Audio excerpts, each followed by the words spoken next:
Greetings, everyone, and welcome to our webinar, Invisible Wounds of Service, PTSD, TBI, and Moral Injury.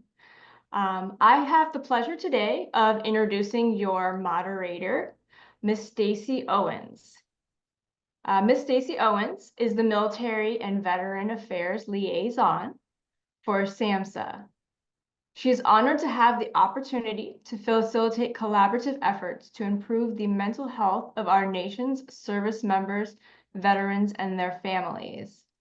Prior to joining SAMHSA, she served the SMVF population as a clinical social worker at VA and DoD. She earned a Master's of Social Work degree from the University of Texas and a Bachelor of Social Work degree from Prairie View A&M University. She comes from a proud military family, and they are her inspiration for supporting the mental well-being of SMVF. So, without further ado, Miss Stacy Owens. Thank you so much, Ms. Boudreau. And thank you everyone for joining us for today's webinar on invisible wounds of service, post-traumatic stress disorder, traumatic brain injury, and moral injury. I have to say that we did not intentionally plan this as an election day webinar, but it's just really fortuitous that as our nation is electing a commander-in-chief, that all of you are taking time out of your very busy day to come together and talk about how to support our nation's service members, veterans, and their families and their needs. November is also an important month because Veterans Day really does provide us a special occasion to show our gratitude to those who've served. So thank you all for being here today, and thanks in advance to our presenters who will share their knowledge with us during our time together today. Next slide, please.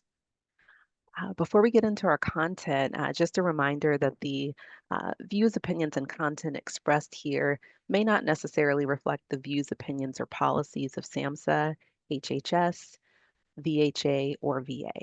Next slide, please. This webinar is being sponsored by SAMHSA's Service Members, Veterans, and Their Families Technical Assistance Center, which we call the SMVF TA Center for short. The TA Center partners with states, territories, and communities to increase behavioral health support for the SMVF community. SAMHSA is the agency within the Department of Health and Human Services that leads efforts to ensure that mental health and substance use treatment needs of all Americans are understood, including the needs of the SMVF community. Next slide, please. The SMVF TA Center monitors evolving trends in the area of behavioral health support for the military veteran community, provides technical assistance, training tools, and consultation.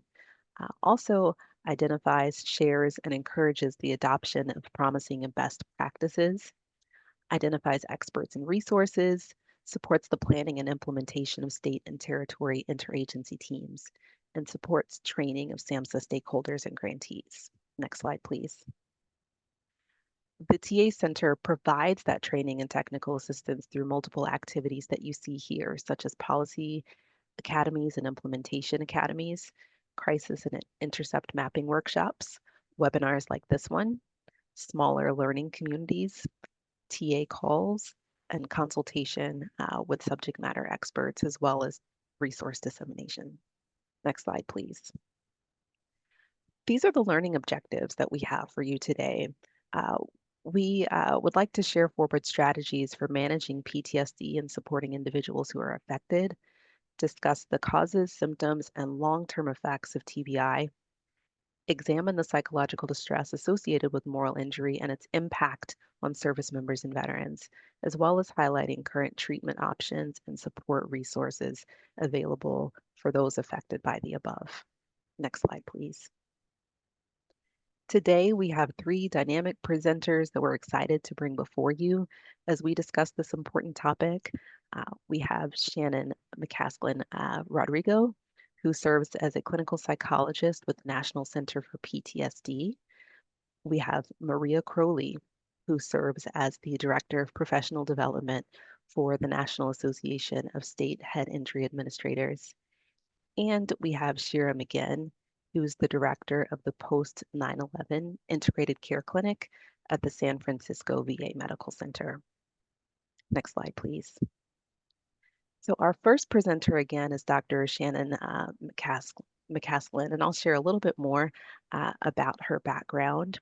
Um, she, again, serves as a clinical psychologist at the National Center for Post-Traumatic Stress Disorder, Dissemination and Training within VA Palo Alto.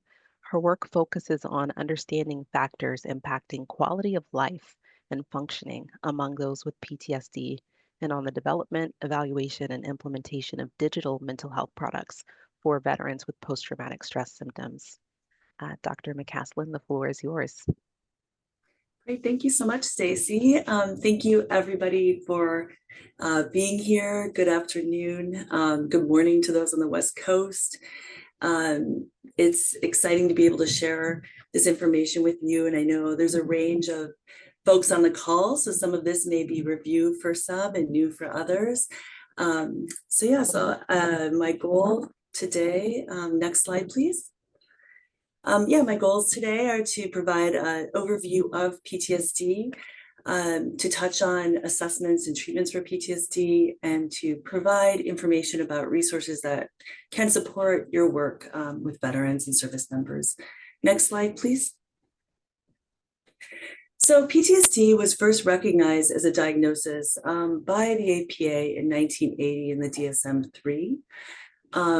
But of course, symptoms of post-traumatic stress existed long before that. And before 1980, PTSD or symptoms of PTSD was known by different names, many of those related to veterans who had been in combat and the experiences they had and the symptoms they were coming back with. So, for example, shell shock, combat fatigue, soldier's heart. And then in addition, rape trauma syndrome was also recognized as having symptoms that we know today as PTSD. Next slide, please. This is a bird's eye view of the current diagnostic criteria for PTSD. So since 1980, it has gone through iterations of revision, and this is a DSM-5 text revision criteria for PTSD. And so you'll see there is a trauma exposure criteria first off, and then 4 categories of symptoms that we'll go over a little bit: intrusive, avoidant, changes in cognition and mood, and arousal. These symptoms must last for at least 1 month to be PTSD, and they must cause significant distress or impairment and not be attributable to primarily a substance or medical condition. Next slide, please. So let's start with trauma exposure. And just the word trauma and being traumatized has taken on sort of a larger than life meaning in our society. And it's common to hear people say, oh, that was traumatizing, or that was really traumatic for me. But it may not mean exactly what is defined as traumatic exposure for a diagnosis of PTSD. So for the diagnosis of PTSD, it does not include things that might be considered daily hassles, like paying your bills, or a minor car accident, or even major life stressors like divorce or losing a job or moving, which can still be very distressing, but would not meet the criteria for traumatic exposure within this diagnostic framework. For traumatic exposure within the diagnosis of PTSD, it really is about actual or threatened death, serious injury, or sexual violence.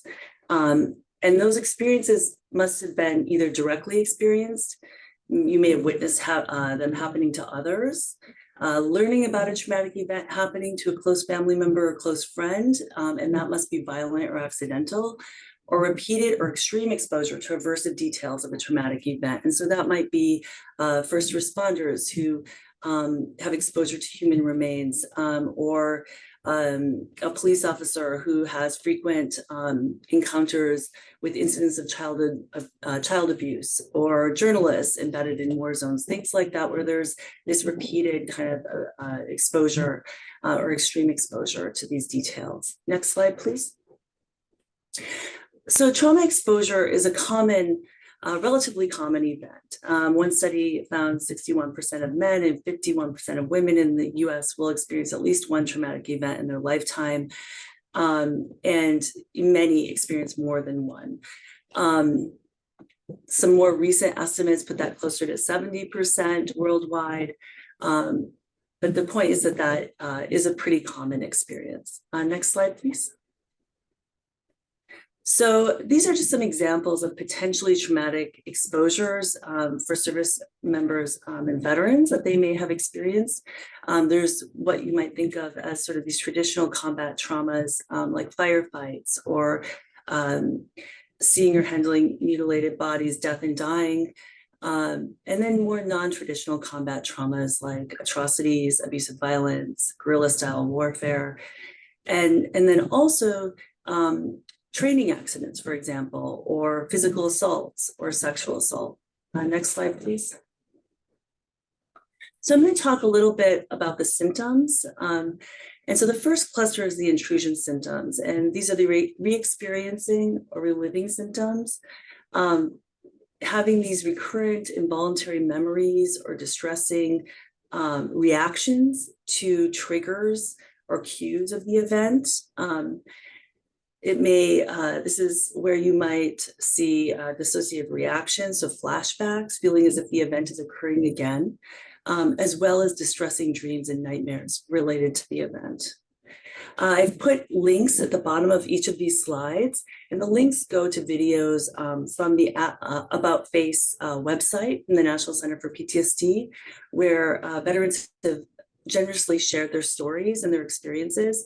And so if you follow those links, we're not going to do that today, but you on your own, you can go and see these stories that veterans are sharing about these symptoms and their treatment journeys. Next slide, please. The next cluster of symptoms is avoiding things that would remind you of the event. And again, you must meet one or both of these symptoms. And so this might be you don't go to the 4th of July fireworks because it brings up these memories. Next slide, please. So the third cluster is negative alterations in cognition and mood. So experiencing increased negative thoughts and feelings following the event. And this can look like negative beliefs about yourself, about others, about the world. So the world is dangerous, others can't be trusted. You may place more self-blame, have more self-blame or shame or guilt, thinking maybe I could have done something different with the event. You may not remember some important aspects of the event or not want to remember those or talk about those. And feeling sort of numbed out. You might feel like you have a lot of trouble feeling positive emotion. Next slide, please. And then we have alterations in arousal and reactivity. So this is hyperarousal, feeling keyed up, on edge, and you must meet 2 or more of these.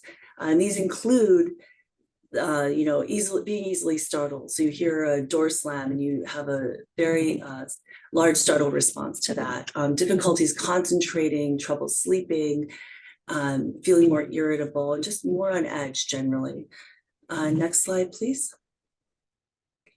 So even though trauma exposure itself is relatively common, the majority of those who actually go on to develop PTSD is very small relative to that. So approximately 6% of the general population will go on to develop PTSD, but the majority really recover. Doesn't mean that they don't experience some symptoms at the time of the event, but those will dissipate and they won't meet diagnostic criteria after that 1 month period. It's also not to say that people aren't impacted by events that happen to them, right?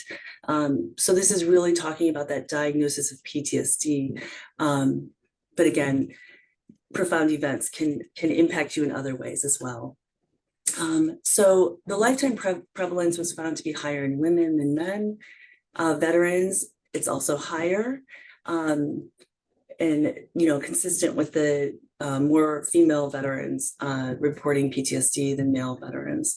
Also, younger age was found to have a higher prevalence of PTSD. And there are differences that have been found in different studies looking at different eras of veterans. So, combat eras and that kind of thing. those rates have been found to be a little bit higher. And VA users have also been found to have higher rates of PTSD. Next slide, please. This is really just a note to say that when somebody is leaving the military and adjusting back to civilian setting, that they may have symptoms that can be mistaken or look a little bit like PTSD. But for most people, that's a big readjustment, and that takes time. And there's a lot of different factors that somebody might be coping with when they're when they're leaving the military. And so just to note that not to label that as PTSD necessarily, but to think about just that period of time where somebody is adjusting to the civilian setting.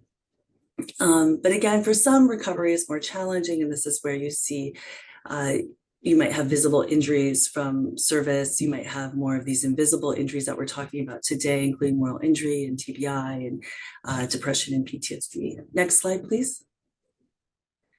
Most individuals with PTSD will have additional diagnoses, and this can include sleep disturbance, depression, substance use, or chronic pain. Just to note that. Next slide, please.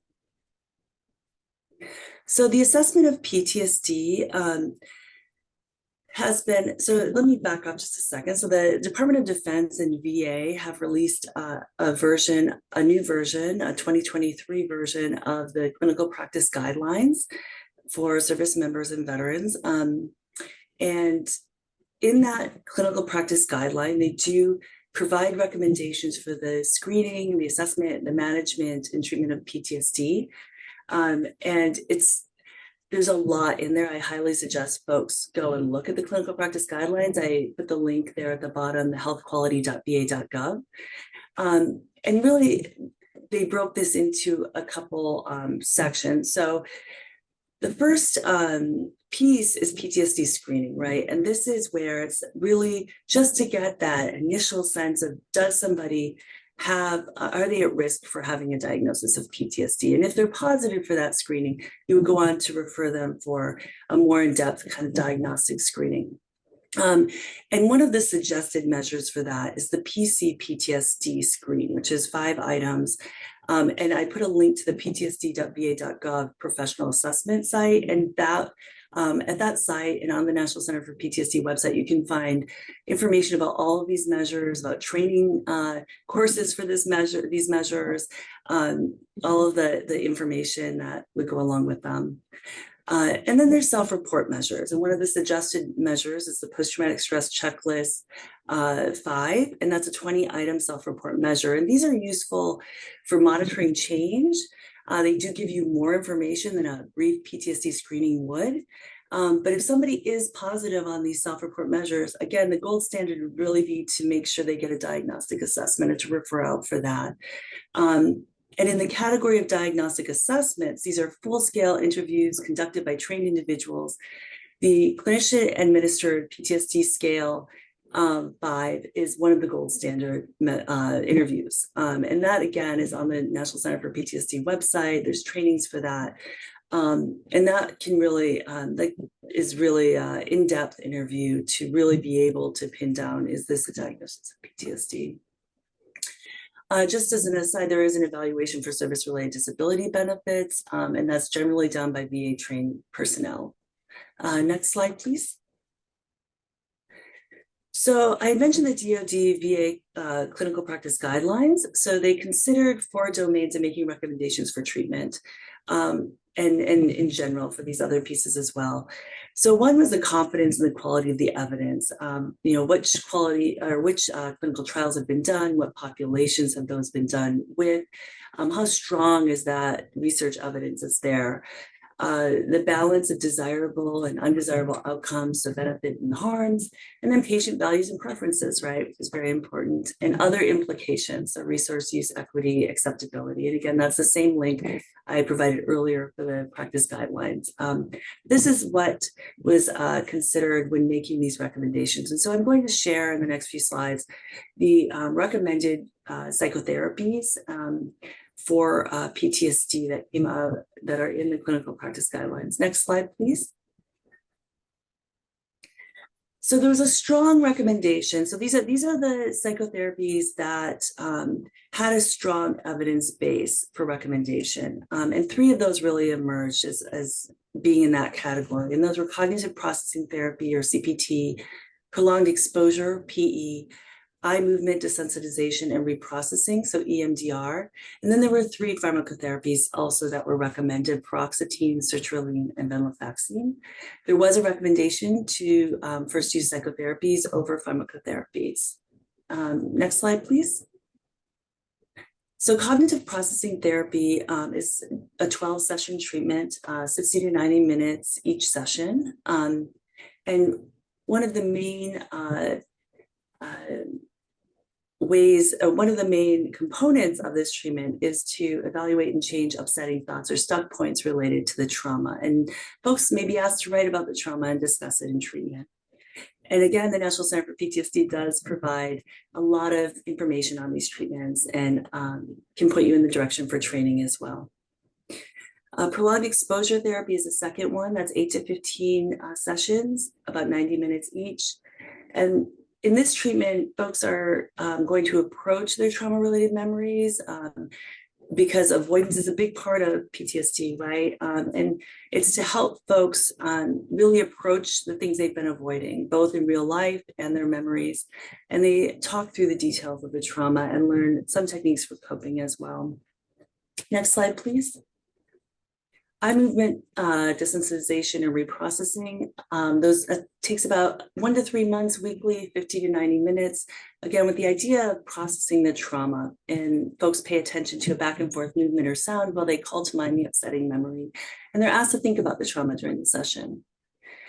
There are other treatments that in the guidelines did have evidence, but it wasn't quite strong enough to recommend, so they were suggested. And among those are written exposure therapy, cognitive therapy for PTSD, and present-centered therapy.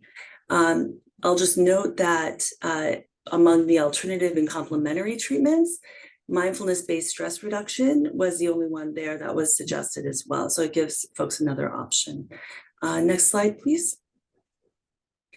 So an important component that was noted as well in the guidelines and just generally is shared decision-making. And this is really ensuring that the individual is informed to make an informed decision about the treatment that they're going to be engaging in, and that treatment is consistent with their values or preferences, that they've had a chance to really learn and to think through this, either by themselves or with their provider, to come to the right treatment for them. And so National Center for PTSD has developed a decision aid, and that's the website here, the link. And it's an online tool that will take folks through learning about different treatments, comparing them, taking into account what they value and their preferences for treatment, and helping them come to a conclusion for what might work for them. There's also trainings on the National Center website to learn more about about shared decision making. And so I highly recommend checking that out. Next slide, please. So I've mentioned the National Center for PTSD many times throughout this talk. And so this is just a standalone slide on that gives you, on the left, you can see all the different pieces that are available there, all the different categories of information. And again, just a treasure trove of info for folks. And I really just suggest exploring that. Next slide, please. As part of the National Center for PTSD, we have a PTSD consultation program, and this is for providers in the community and in the VA who treat veterans. And they answer questions just about almost anything treating PTSD in veterans related. And so you can call, you can email, and folks will be able to consult with you about whether it's a patient issue or a resource you're looking for, or a treatment question. Just an amazing resource. Next slide, please. So here you can see some of the facts about the PTSD consult program and some more information on that. But again, just a really great program that, please, take advantage of that and reach out to them. Next slide, please. So I'm going to give you some information about some of the resources that are out there for self-management as well, that can support or serve as a bridge to treatment for veterans and service members. And so the VA does have a number of online trainings that are website-based that address some of the symptoms and co-occurring conditions in PTSD. And so whether it's sleep or anger and irritability, problem-solving therapy, these are trainings that are available for self-management and self-help. Next slide, please. Some of the courses do focus on family members. And so if you're a family member of a veteran, there are things available for you as well. Next. And then I mentioned the videos where veterans are telling their stories about their experiences and their experiences also reaching out for treatment and their experiences in treatment. And you can find these on About Face. This is the website, and it's just provides a lot of a richer context when you can hear folks' stories with all of this. Next slide, please.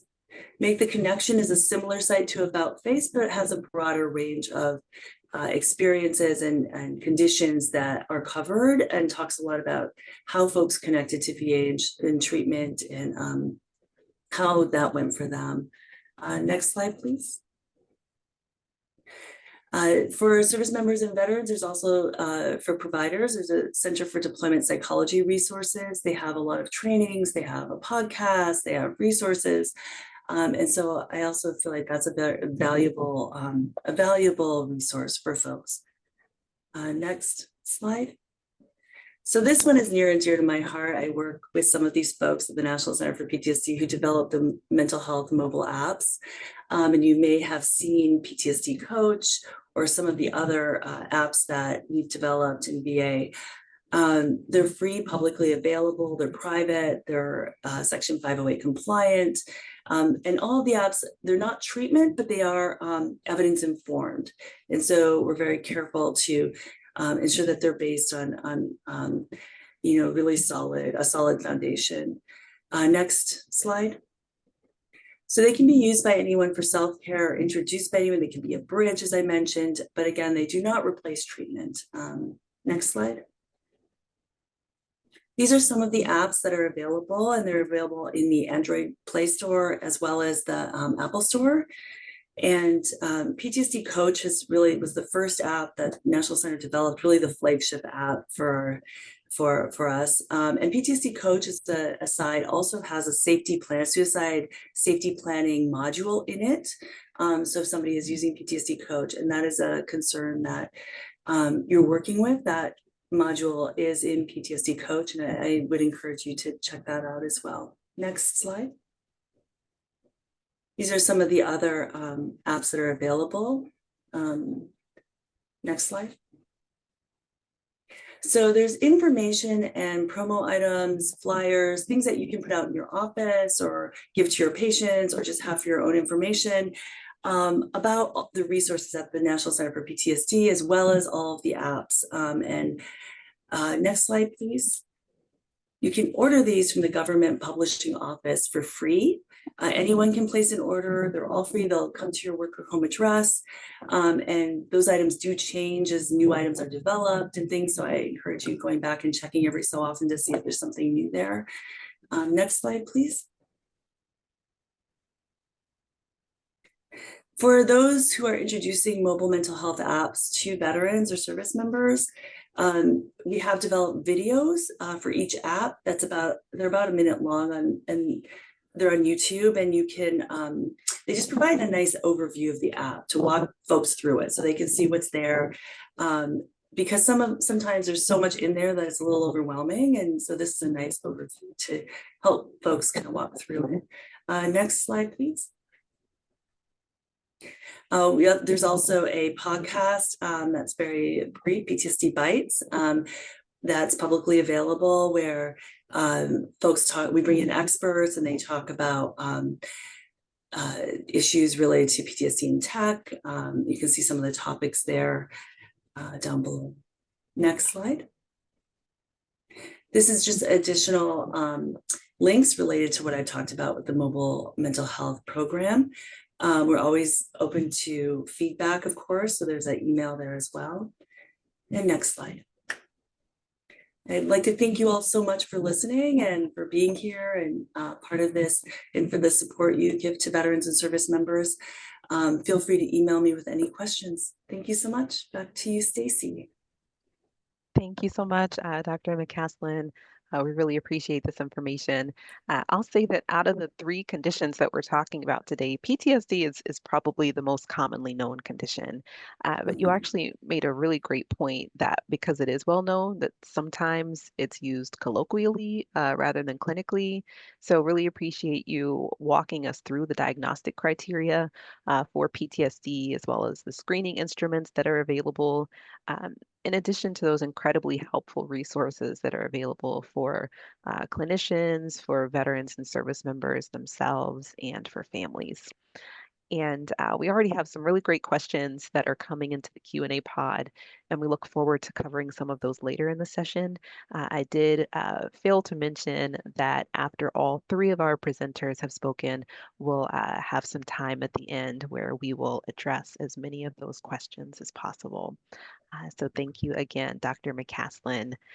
We're getting ready to transition over to Maria Crowley, who serves as the Director of Professional Development for the National Association of State Head Injury Administrators. She has also served as a consultant for the TBI Technical Assistance and Resource Center, which is funded by SAMHSA's sister agency, the Administration for Community Living. She's worked in the disabilities field with state government for over 30 years and has specifically focused on brain injury since 2000, focusing on helping individuals with TBI thrive at home, community, as well as employment venues. So Ms. Crowley, over to you. Thank you so much, Stacy. I appreciate the opportunity to spend time with you and for the invitation to come and speak a little bit about something that is near and dear to my heart, which is brain injury. Next slide, and just to share a little bit about what NASHA is. We are a nonprofit organization which was created to empower state government and our partners, which really enhances collaboration and strengthens the capability to really get at what is most important, which is addressing the needs of individuals with brain injury and their support systems. So thank you. Next slide. This is what we do. I am very focused on training and professional development, but we also spend a lot of time developing resources and making connections at the state level and the national level, and really focusing on advocacy as well at the state and national level. So a little bit about us. Next slide. Without knowing who might join us today, I have a lot of information about traumatic brain injury within and less about some of the resources that we have created. Your last presenter has so many resources for you, and I cannot wait to dig into some of those, and I will share some resources with you toward the end. I saved a lot for the learning community, but may put some of those in the chat and within the Q&A for you to access later on as well. Why connect the dots with traumatic brain injury with some of the things we're talking about today? I don't know how much you know about traumatic brain injury. It's easy to miss. It's invisible, much like PTSD.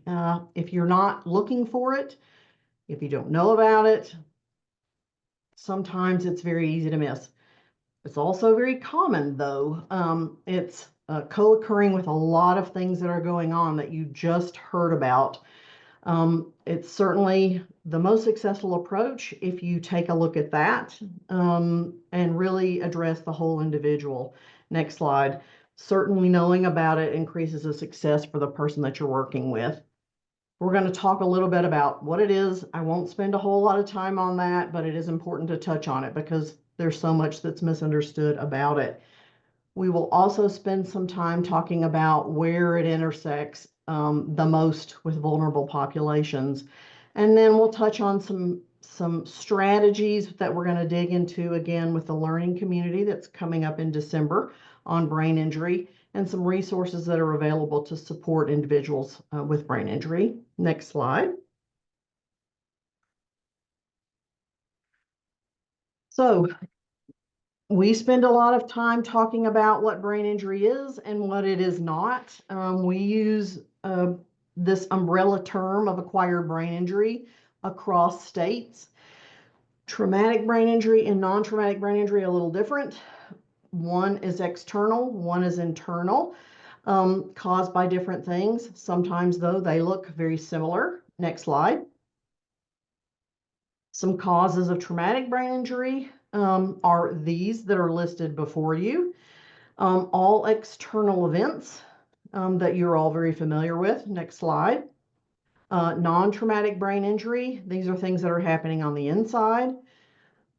What happens, though, to a person, as you well know, you're looking at something that creates a new normal for a person, often with a number of challenges that come along with that weren't there before.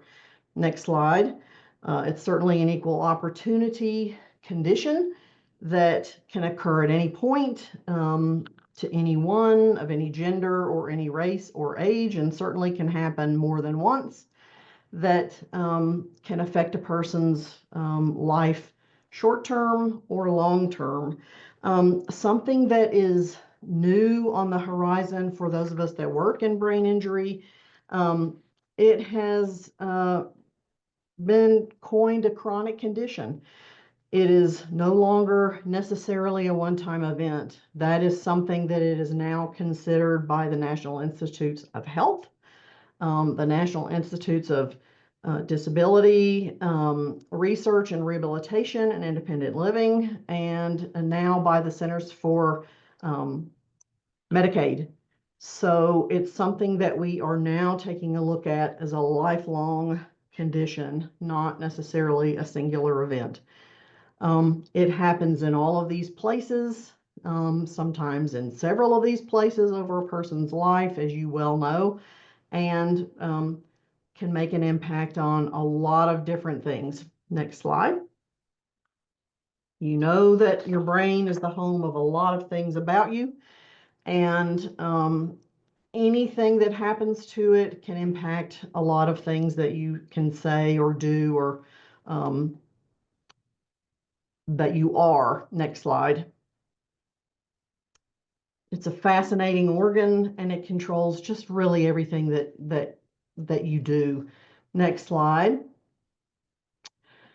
We have always classified brain injury in terms of severity in this way. Again, we're not looking at brain injury necessarily at this point in time like this. We now know that mild brain injury is not necessarily mild any longer.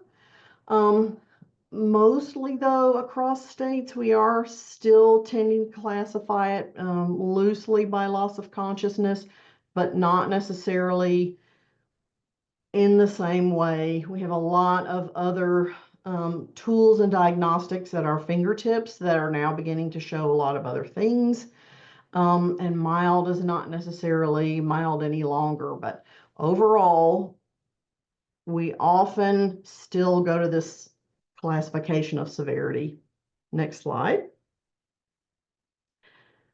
These are possible areas of change after brain injury that we often associate with brain injury, both physical, behavioral, and cognitive.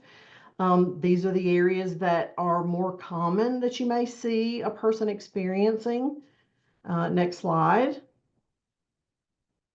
And these are how they translate for a person often in terms of physical changes, the things that you'll see, challenges with gait, eye-hand coordination, speech, sometimes visual deficits, seizures. Fatigue is very common. Next slide. Emotional challenges. Depression and anxiety kind of being at the top of the list, but certainly some of these other areas. And then lastly, next slide, cognitive challenges, processing speed, short-term memory loss, problem-solving skills. And then next slide. When we take cognitive challenges and we put them together with emotional or behavior dysregulation, it really can impact a person in a lot of areas, with work, at home, with relationships with others. That's where a lot of the challenges that you see with the people that you work with, the most dysfunction, the most likelihood of causing challenges short term and long term. Excuse me. Next slide. So why do we focus on why mild brain injury is not so mild? There are a lot of reasons for that. Next slide. Most brain injury is mild, but it can certainly lead to some long-term challenges. It's not always associated with the loss of consciousness, as you know. It often goes unreported, with a number of things being the reason. Individuals with experiencing intimate partner violence, individuals who are homeless, individuals who are within the justice system, often are not seeking treatment for those things. It's unreported, and yet that brain injury that is mild is there. It's impacting a person. It's often hidden altogether because it's mirrored by some other condition. So it's there, it's complicating someone's life. Maybe it's subtle, but it's still causing challenges. Next slide. These are risk factors that cause greater disability after brain injury. A history of a previous injury added to a recent injury may cause for greater challenges. You just heard a lot of information about trauma, childhood trauma, trauma experienced as an adult in a number of settings. Those cause for greater challenges all along a person's life. Assault and abuse, someone who's older who experiences a brain injury shows a slower or a less complete recovery, perhaps. Individuals that have mental health challenges before an injury or substance use issues may have greater challenges. There's PTSD that also, combined with brain injury, can result in greater challenges related to the brain injury. Social supports or lack thereof, or access to health care, make for greater challenges related to that brain injury. Next slide. So behavioral health and brain injury combined, what does that look like for the general population? And what does that look like for a person with brain injury? You can see if you combine those, things increase for a person with brain injury. And you probably have seen these numbers before, and we'll dig in a little bit with some of our other data. Next slide. This grid, these are the areas that are at greater risk for brain injury and behavioral health challenges. These groups are more impacted because they're less likely to seek medical care for brain injury. They have less access sometimes to health care or rehabilitation or treatment. So I have included some statistics for these groups just so you can kind of see what that looks like, and you'll begin to see some overlap with these as we just take a look at some of the statistics within. Next slide.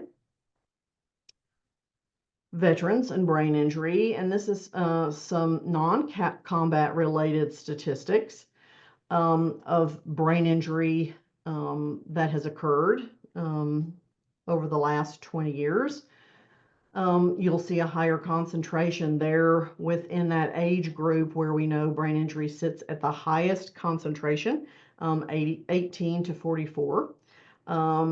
You see a higher consumption of alcohol there. That combination, causes more brain injury. Next slide.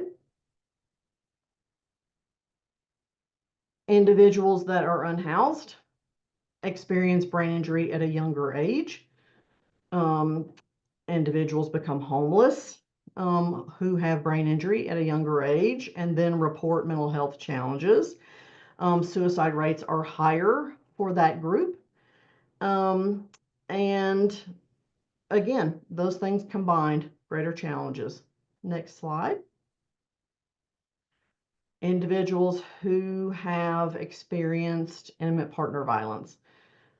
Grossly underreported population here. We only know a little, just the tip of the iceberg with this information, but we do know that what the CDC estimates that there's a number of TBI related deaths here. We know that few women survivors are going to the emergency room, and we know that most of those injuries are occurring to face, head, and neck. Next slide. The criminal legal system is rife with brain injury. The longer a person is in the criminal legal system, the higher the rates are for brain injury. Next slide. Youth are 3 to 8 times higher to have sustained a brain injury. Women are at the highest rate of brain injury, the longer, and certainly the longer they're in, as I stated, the higher it is, at rates as high as 97%. That is astounding to me that it is that high. But again, a lot of co-occurrence there. Next slide. Brain injury and substance use, not a good combination. One impacts the other, gets in the way of recovery early on. It certainly increases the risk of another brain injury happening, and it really gets in the way of recovery just across the board. Next slide. We know that someone who has a brain injury has an increased sensitivity to substances overall. We also know that someone who has a brain injury has a much lower threshold for seizures.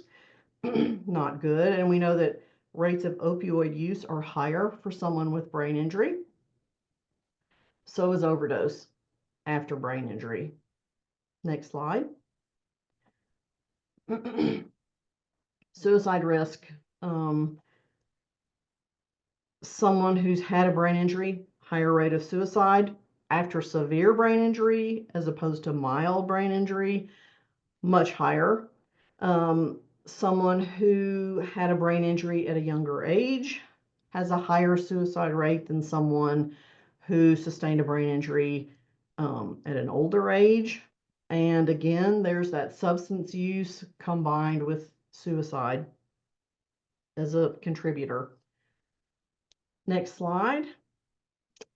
Even individuals, family members, are have expressed some suicidality as a part. And homeless veterans who are homeless, either with or without a history of brain injury, met the criteria for more psychiatric diagnosis and a higher risk for suicide. So, next slide. Just some general observations to pay attention to as you're working with people that you know have brain injury. These are the kinds of things you're going to see overall. If you suspect that they have a brain injury, this may be some person that you might want to screen for brain injury. If you are seeing that they're having challenges looking at, or remembering information, they're having more challenges following through on the things you're asking them to do. Maybe they're not profiting for the interventions that you're providing for them. Just a kind of checklist of things to pay attention to when you're working with people. Next slide.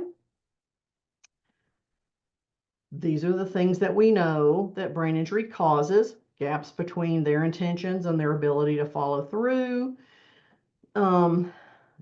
challenges with learning from experience, difficulty setting goals or making a plan and following through, challenges with seeing how behavior affects outcomes, and emotional regulation, of course, because of frontal lobe damage.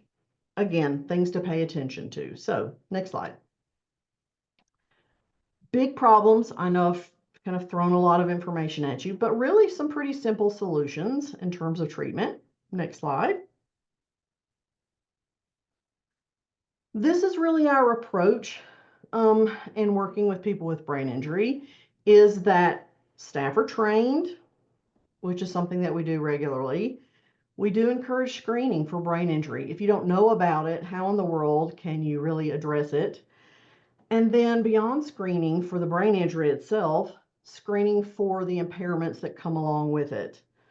Adjusting the supports that you're providing to address the impairments. And then everybody doesn't have to be an expert on brain injury. It's a good idea to know who to refer to for those community supports to those experts. Next slide. Just a little bit of information on the importance of screening, if you will.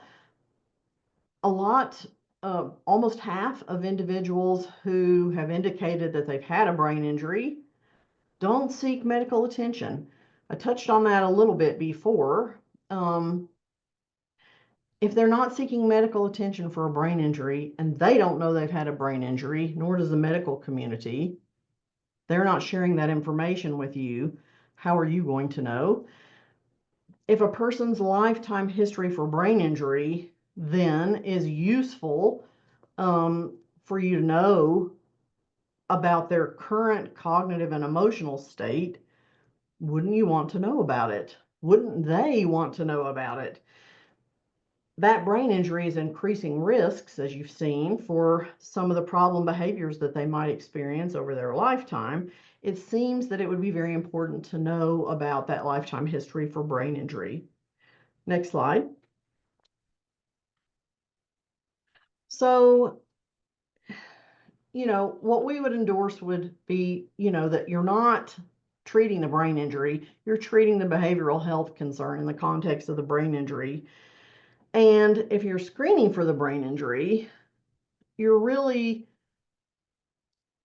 taking the mystery out of what it is for yourself, the provider, and for the person who may have spent a long time in their life of not knowing why these things are so challenging for them, so that they can then do a better job of advocating for themselves with you or in other situations that they're in, which is very empowering for themselves and their families.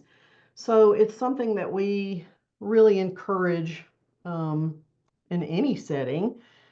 And, we provide some tools for any setting to be able to do. We have several screening tools on our website that we use that are free or low cost, and some tools we've created to be able to do that as well. I have saved a lot of information about resources, again, for our learning community, and I hope that you'll join us for that, where we're kind of do a deeper dive into some of those tools. They mirror a lot of what has been shared with you already, but for brain injury, and happy to share all of those things along with some strategies based on some of the things that we've talked about. So, Stacy, thank you, and I'll just turn things back over to you. Thank you so much, Ms. Crowley. We really appreciate all of this information. You make such an important and relevant case for screening for brain injury. You make a really important point that an individual being able to know that they have a brain injury can be very empowering for them, and can also be so important for the team that's working with them, to be able to give them resources and also support them in behavioral health conditions that might be happening adjacently to that brain injury. Especially for our veterans, we know that the most common injury in the OEF-OAF conflict was blast injuries, which can impact the diagnosis of brain injury as well. So thank you for that. You also raised an important point about the learning communities that will happen in the future, where each of you will come back as a presenter, and we'll have a smaller group that can interact with you more effectively and take a deeper dive into each of these three topics. So want to thank the three of you in advance, not only for presenting today, but also presenting in those learning community sessions down the line. And for those attendees, we'll make sure to give you information on how to register for that as well. All right. So last but not least, we will transition over to Dr. Shira McGinn. Dr. McGinn is the mental health director of the post 9/11 Integrated Care Clinic at the San Francisco VA. She is also a professor and a researcher. Dr. McGinn was the recipient of a VA Health Services um, research grant that examined the impact of killing on veterans of war as well as the topic of moral injury. Dr. McGinn is actually the author of over 200 peer-reviewed publications, most of which are focusing on veteran mental health. So thank you so much for being here to shed some light on the topic of moral injury. Over to you, Dr. McGinn. Thank you so much for the introduction, Stacy, and I'm really happy to be here with all of you today. I'm going to first start out by defining moral injury, and a lot of the work that has been done in moral injury to date has been in veterans, so I'm going to focus on that group, but also share some data that we have in healthcare workers and first responders, since those are really important groups as well. So after defining moral injury, I'll also be able to talk about how we measure moral injury similar to the other presenters. And then I'll also talk about this particular risk of moral injury and suicide. And I'll end with talking about some treatment options for moral injury. Next slide, please. So I want to just say that I came to moral injury because I am a clinician and a researcher. So I was working with veterans in the VA system since 2001. And this really, this interest of mine really grew out of witnessing that we needed something additional to help veterans who were coming in for PTSD treatment, but really struggling with issues that went beyond PTSD.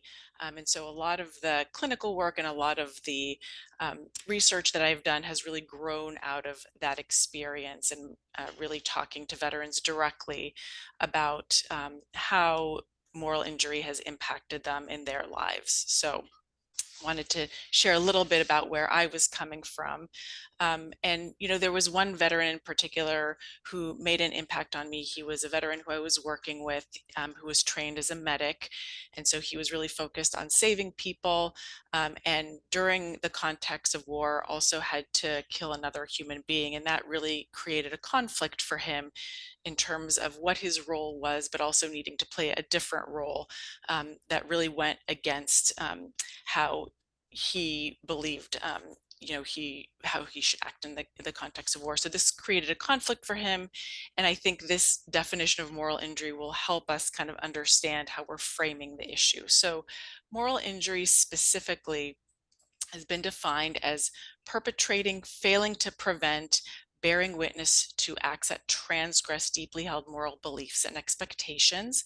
So the idea here is that you cross a line somehow of your personal beliefs or shared beliefs, and that causes some conflict. So this again requires, moral injury requires an act of transgression. And basically the symptoms can occur either during the event or at some point afterwards.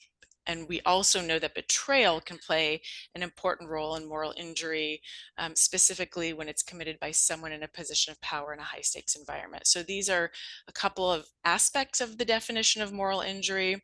And I'll add that in order for moral injury to be present, two components have to occur. So one, you have to have some kind of an exposure. So Dr. McCaslin was also talking about how with PTSD, there has to be the exposure and the symptoms that follow. Moral injury is very similar in that you have to have some exposure to what we call a potentially morally injurious event. And then after that, you develop a series of symptoms like guilt, shame. And I'm going to, when I talk about measurement, I'll do a much deeper dive into what that looks like. Next slide, please. So this is a framework that really can help us to understand how moral injury might happen.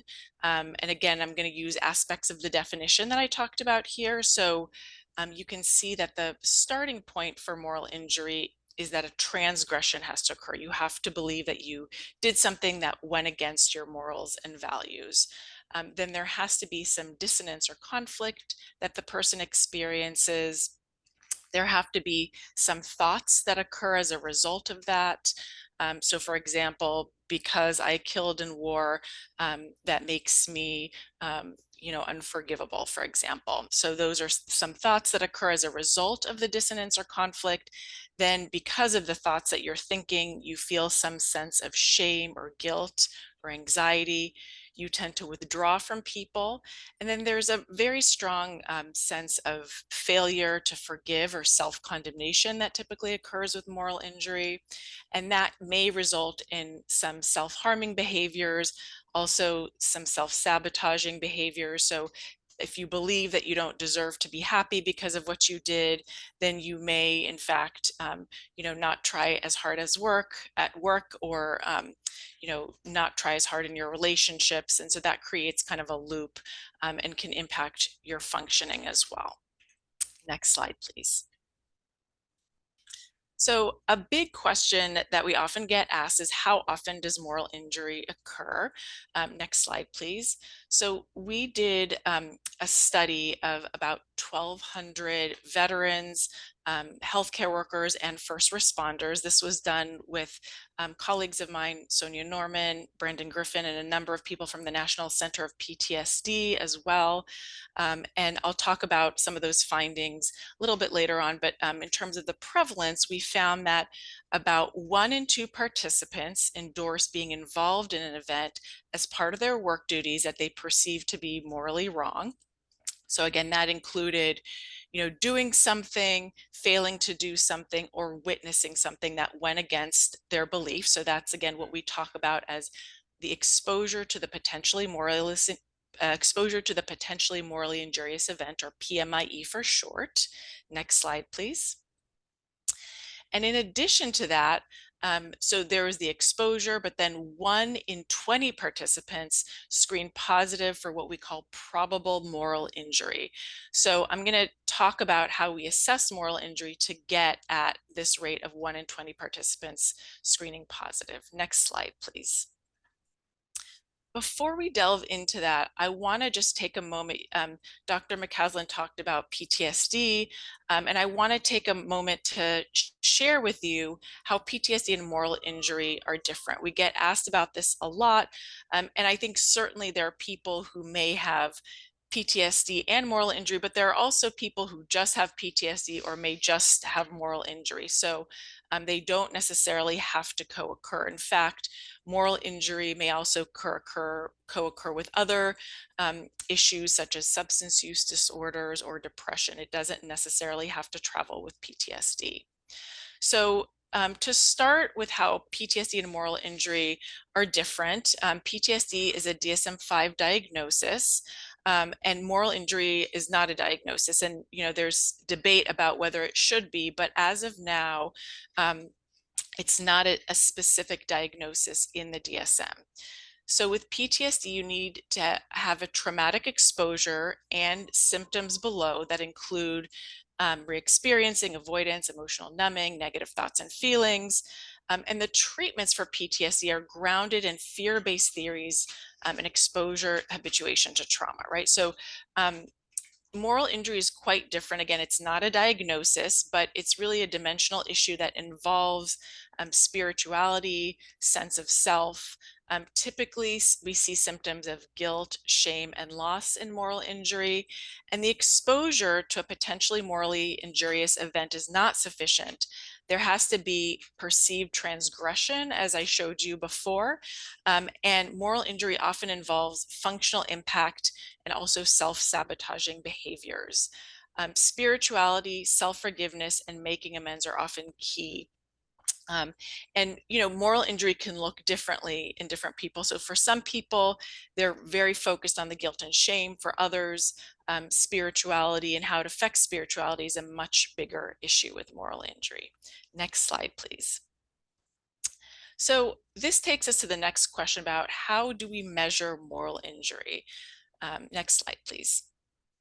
So one of the scales that we've worked hard to develop really focuses on measuring both the exposure to a potentially morally injurious event as well as the resulting symptoms. So both of those have to be present. And the MIDS, or the Moral Injury and Distress Scale, was created to provide really a comprehensive assessment of the emotional, cognitive, and spiritual, social, and behavioral sequelae of moral injury in diverse populations.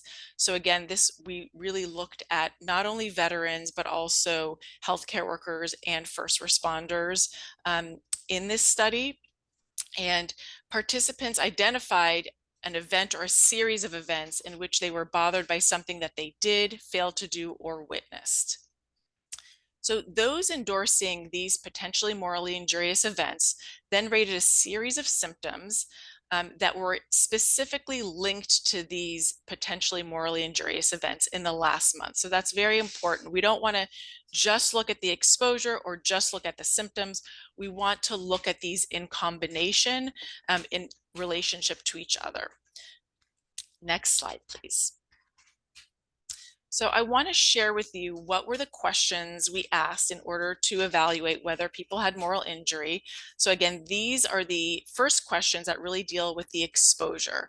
So participants were asked about ways in which they acted that violated their morals or values, and if they were bothered by what they did, whether they violated their morals or values by failing to do something, and whether they saw things that violated their morals or values. And again, they had to, that next part is, I'm bothered by what I did, is really about whether they felt that there was some transgression that occurred.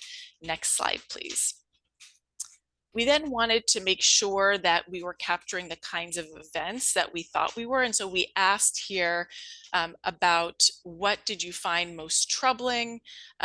What was, write a few sentences about what happened, what was most upsetting, and what do you wish that you would have done differently? We also wanted to know about how often the event occurred and how long ago the event occurred. And this was really for us a validity check to make sure that we were capturing the kinds of events that we thought we were.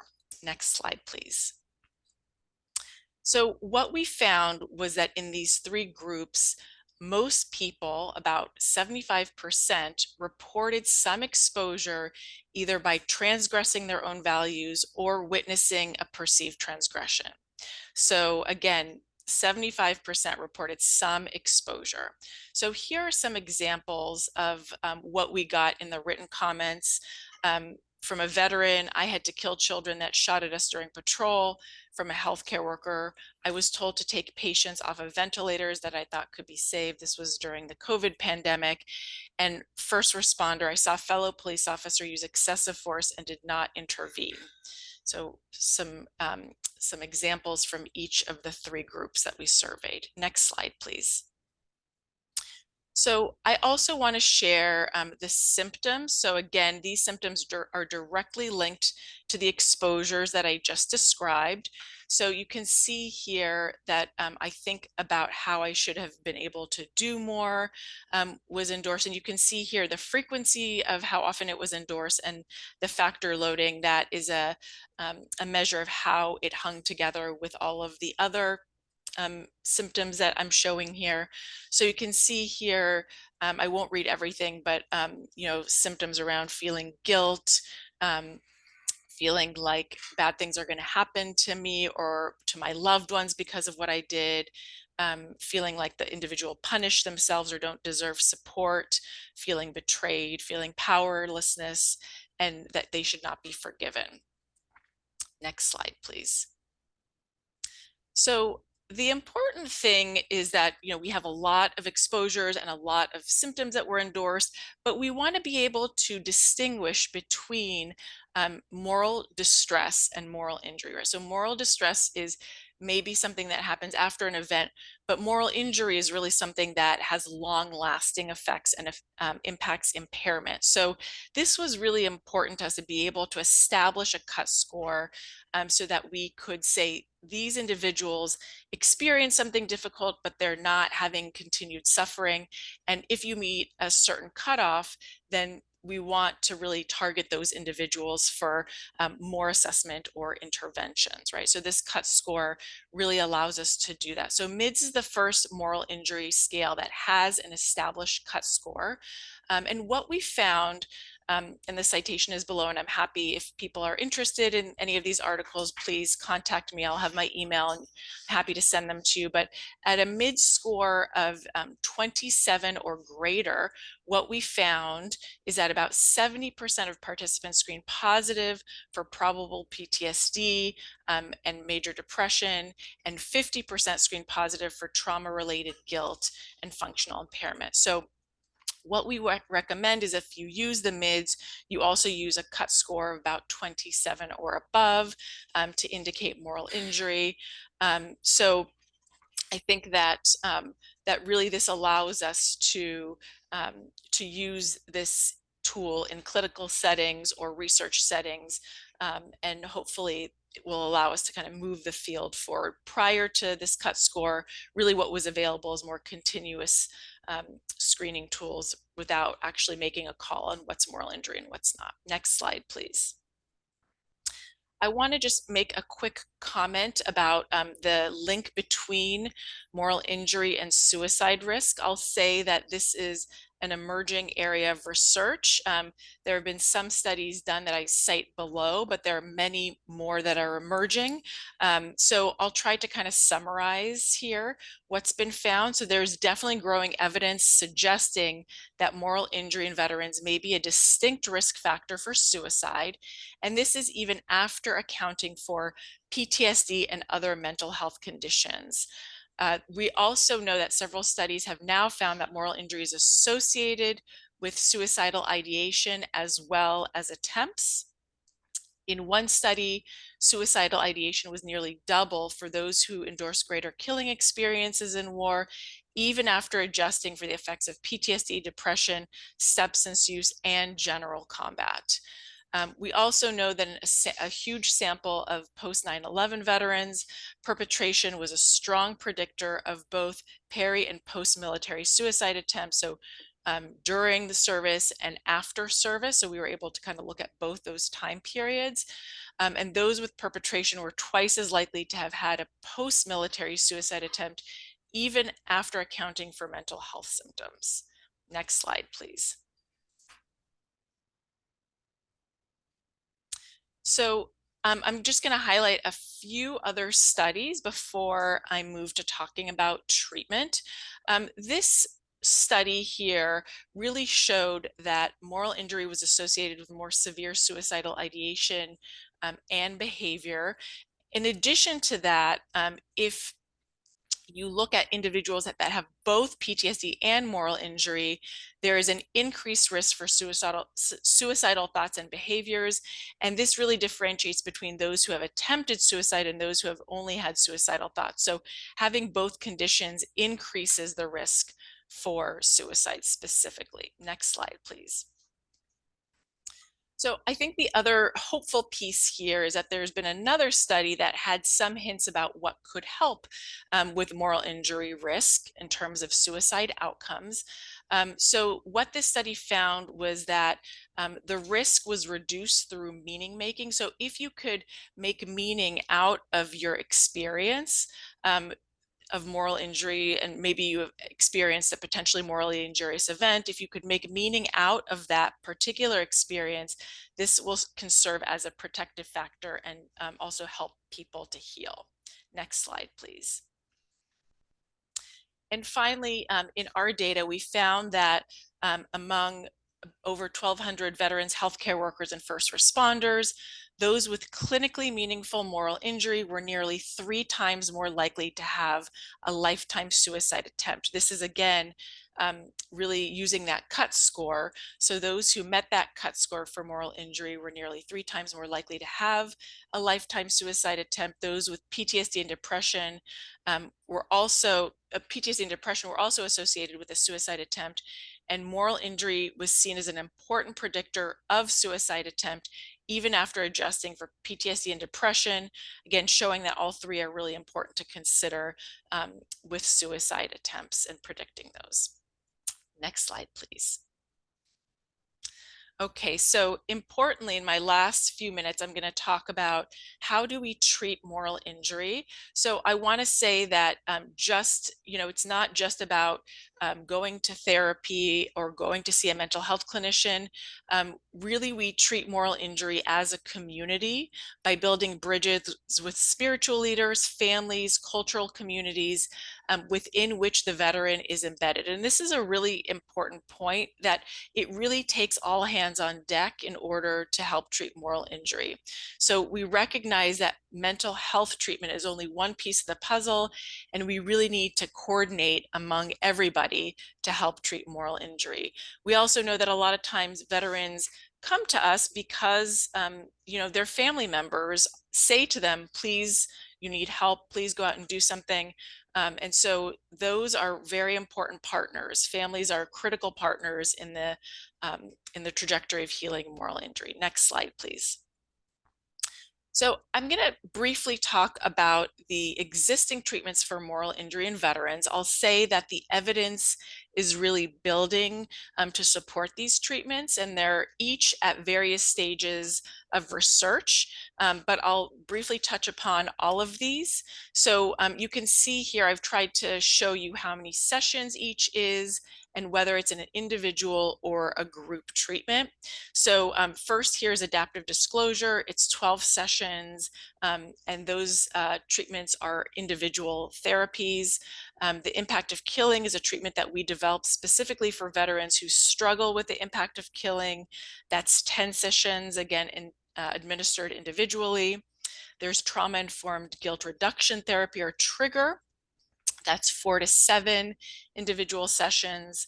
Building spiritual strength is 8 sessions, and that's administered in the context of group and really focuses on individuals who are struggling with spirituality and building that strength. ACT for moral injury is 12 sessions of group. There's also moral injury group that involves community members in witnessing some of what veterans share, and there are multiple rituals that are involved as well. And finally, CPT and PE can also be helpful as an initial treatment for many people who are struggling with moral injury. Next slide, please.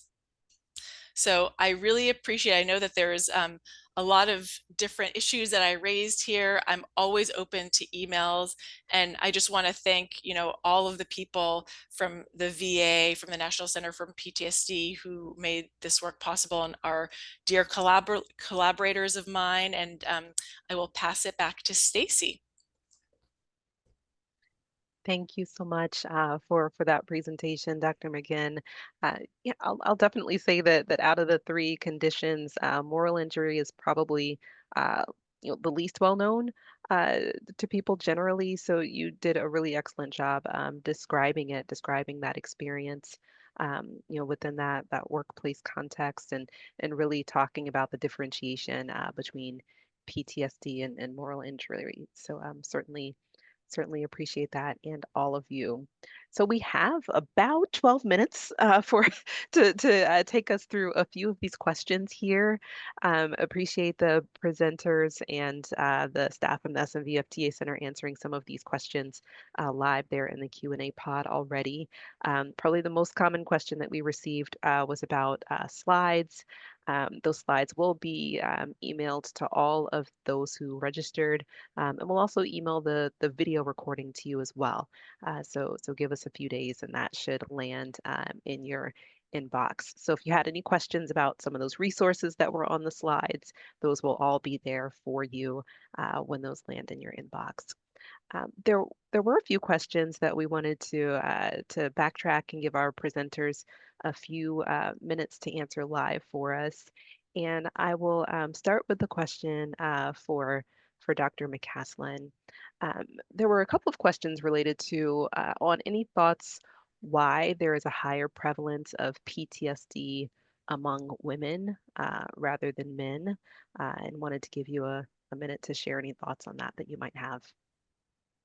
Thank you, Stacy. Yeah, I saw the question in the Q&A. Thank you for that question.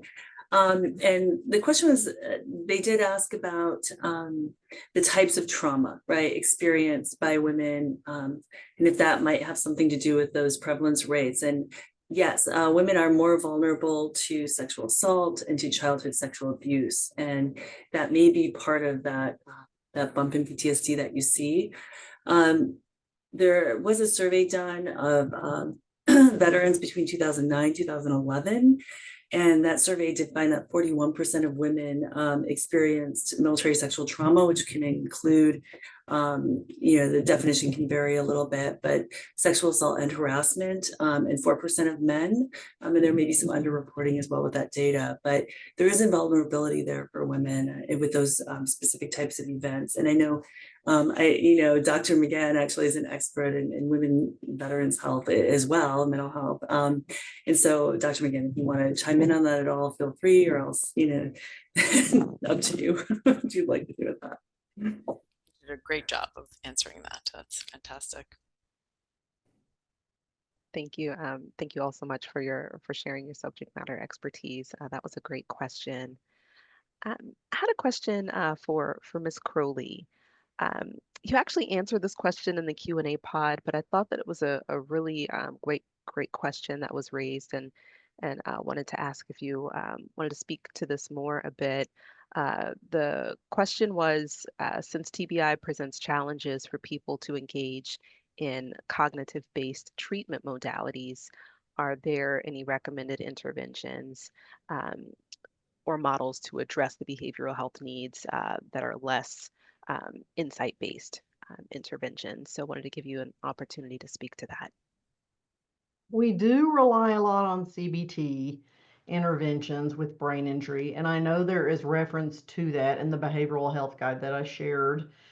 But there are some other interventions I think that are referenced with the guide, and if we can share that, or I can actually maybe put some of those resources in the slide deck if Chantel doesn't kill me with adding things to the slide deck before we share it with you all. I will be happy to do that. There are a couple of references for children, youth, and adults that we have on our website that I did not include in my section that are useful for people with brain injury, in addition to some medication management strategies that might also be good for psychopharmacologic treatment as well.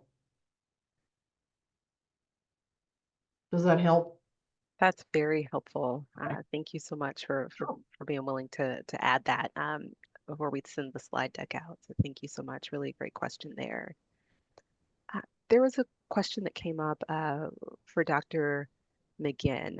So you really spoke about the idea of meaning making in the context of moral injury.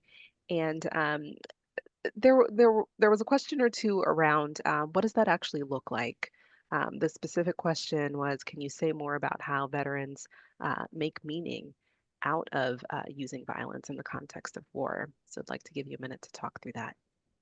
Absolutely. So what I can describe, I think it can look many different ways, but a lot of times the veterans that come to see us have really been self-punishing for quite some time, many through struggles with their families or by using drugs. And so by the time they come to see us, a lot of them are at the kind of end of their rope in terms of what to do. And so I think that where we start with them in terms of the meaning making is asking them to reflect on their experiences. And so with the impact of killing treatment that we do with veterans, we will ask them to write what's called a meaning statement and really share what does it mean to them that they had to kill in war specifically? What does it mean about them as a person? What did they take from that experience? And helping them to start thinking about what healing would look like to them as well. So it's really reflecting on, I think in order to move forward, we have to understand what the experience meant to them.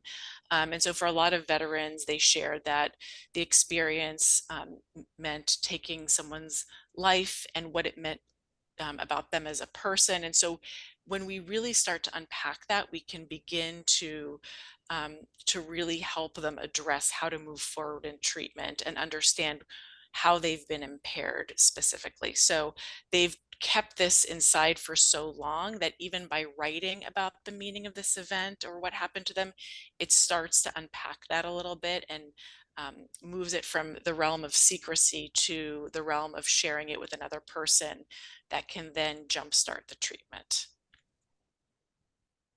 Thank you. That's so important. I used to work with a psychiatrist who talked often about the concept of shame and how shame really keeps us, trapped and really unwell in our behavioral health. So that idea of meaning making is so important. Thank you for sharing that. We have a few more minutes, so I wanted to circle back to another question for Dr. McCaslin. Uh, there were a couple of questions on the emerging area of psychedelic treatment for PTSD.